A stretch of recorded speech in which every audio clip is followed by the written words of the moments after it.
oficio para que nos hagan llegar cuanto antes estos informes del cumplimiento de la norma y del oficio remitido por el Ministerio de Educación. No, del plazo vencido. Una vez que existe una paralización, el director de la institución educativa solo tiene 24 horas para hacer el comunicado. La UGEL hace lo correspondiente y remite el informe a la Dirección Regional de Educación de forma oficial. Más bien, si nosotros, en el mismo día que ocurre un evento similar a este, se monitorea a las 10, se hace un reporte, se monitorea a las 12, se hace otro reporte, se monitorea en la tarde, y nosotros de alguna u otra manera tenemos más o menos la idea de qué instituciones, o si hubo o no hubo una paralización, y eso remitimos en estos mismos tiempos al Ministerio de Educación. Entonces es un trabajo rápido.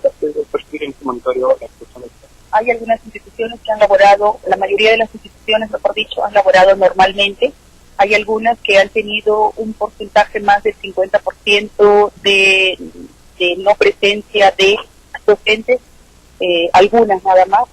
El otro tanto de instituciones, pues 1 a 3 docentes no asistieron a su cita. Profesora, disculpe, estamos en directo para Radio 1.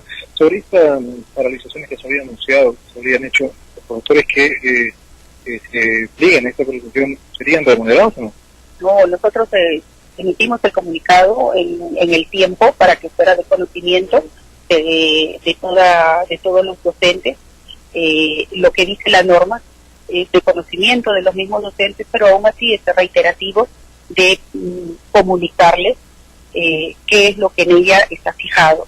Y aunado a lo que conocemos como norma, pues vino también un oficio del mismo Ministerio de Educación en relación específica a las paralizaciones que iban a ocurrir a nivel nacional.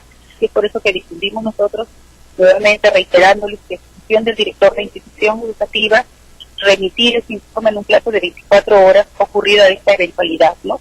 Y así lo han hecho. Más bien, sí, no tenemos el consolidado. La Dirección Regional de Educación está pidiendo de forma reiterativa a la Unidad de Gestión Educativa Local para que remita el consolidado final. Entendemos que la población es bien grande, que hacer el compilado de los descuentos correspondientes es un trabajo. De todas maneras, nosotros cumplimos con la normatividad de pedir reiterativamente para elevarlo al Ministerio de Educación. Profesora, con Radio 1 estuvimos haciendo una campaña de distensión en los colegios por respecto a las rayas Mayel y la radiación solar que estaba afectando también a los escolares. Usted había mencionado de que se había gestionado sombreros de ala ancha, protectores solares, porque recién a media Mayel se iban a implementar el 2017. ¿Y han hecho el pedido de gestión para pedir estos instrumentos? Nosotros en el mismo evento climatológico de los ventarrones estuvimos trabajando e indicando cuáles tenían que ser los procedimientos técnicos junto con las municipalidades y también dirigidos hacia el Ministerio de Educación, ¿no? Tuvimos 2 líneas de trabajo. Uno, recopilar toda la información correspondiente a los daños de toda la región, el mismo que técnicamente fue remitido al Ministerio de Educación para solicitar por esa demanda presupuesto para mantenimiento.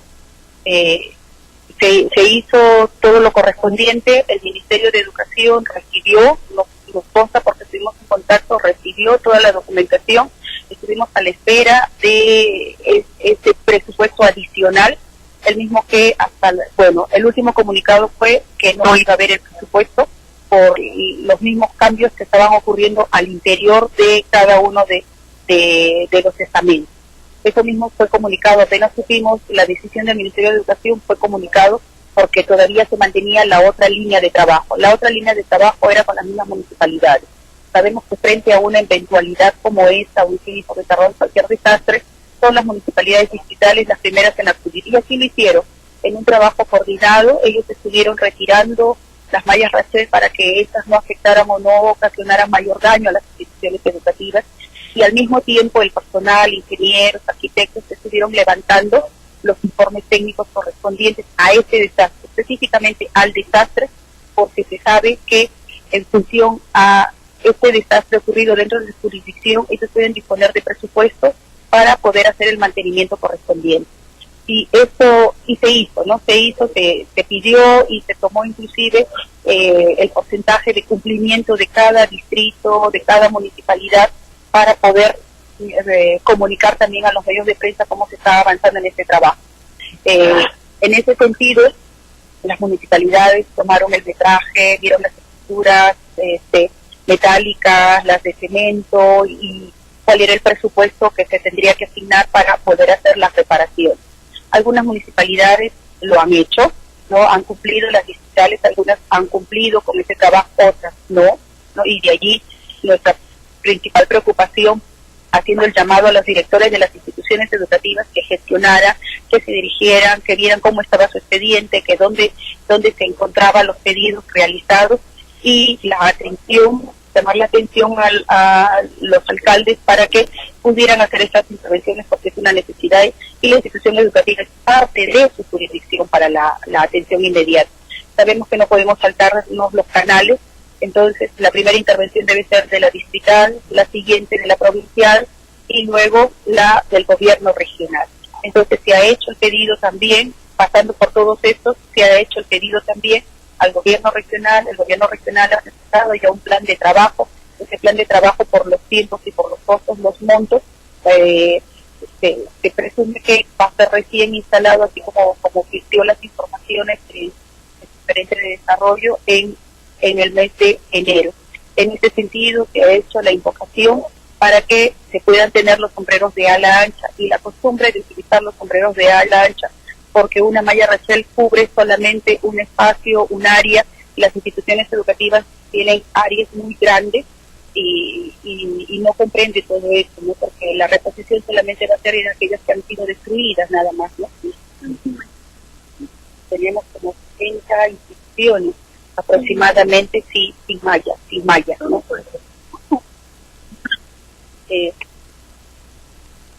Las que tenían la malla recién colocada y fue por el peso, no, esas fueron inmediatamente repuestas por el mismo proveedor, ¿no?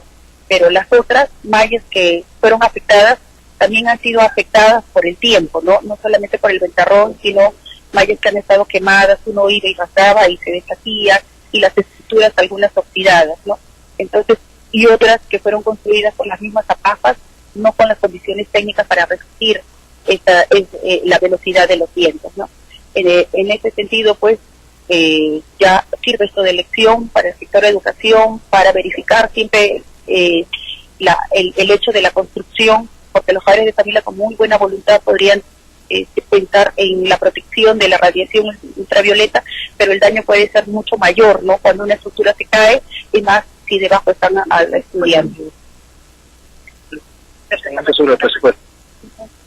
Estábamos con un presupuesto de aproximadamente 3 millones para poder coberturar todo eso, ¿no? En toda la región. Pero han mencionado que está en presunción todavía, directora, o sea, no está confirmado y que lo van a implementar para el enero de 2017. No, en mi caso es donde yo he manifestado que presumiblemente, según lo manifestado, estos podrían estar dentro de las instituciones educativas en enero.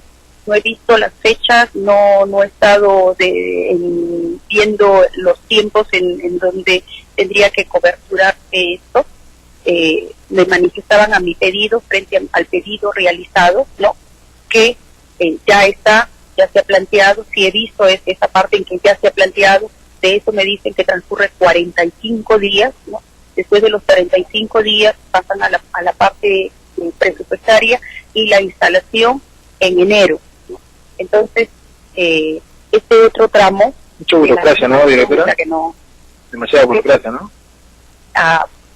Bueno, yo siento la burocracia por todos los lados, inclusive del mismo Ministerio de Educación, cuando las mismas estadísticas manifiestan una brecha grande en infraestructura, por ejemplo.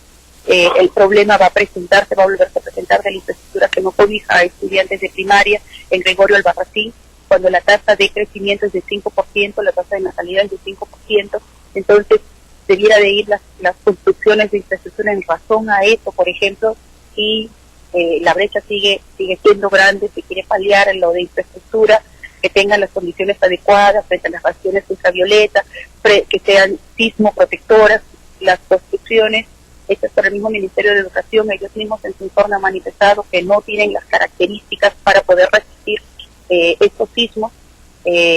Por el otro lado, los informes técnicos solamente han salido en función de las municipalidades, han salido solamente en función al desastre que ocurrió en esa fecha, más no a verificar toda la infraestructura, no solamente está concentrado en dónde se ve el daño y qué es lo que está ocurriendo allí, se ha levantado, pero el daño no solamente en la malla Rachel, ¿no? Si uno verifica las instituciones educativas se dará cuenta. Hablábamos de toda la región, los colegios no tienen un informe técnico hecho por las municipalidades. Estamos hablando de más de 600 colegios, ¿no? Y todavía, hablemos de así que están todavía en aulas prefabricadas, porque el Ministerio de Educación nos da la plaza para coberturar, por ejemplo, para acceso a nivel inicial, porque hay una gran demanda, pero no nos da la infraestructura. Entonces, sí nos da ciertos recursos para poder implementar con aulas prefabricadas, pero a eso todavía falta el saneamiento del terreno, falta las instalaciones de agua, desagüe, la electrificación, el que la instalación sea segura, ¿no?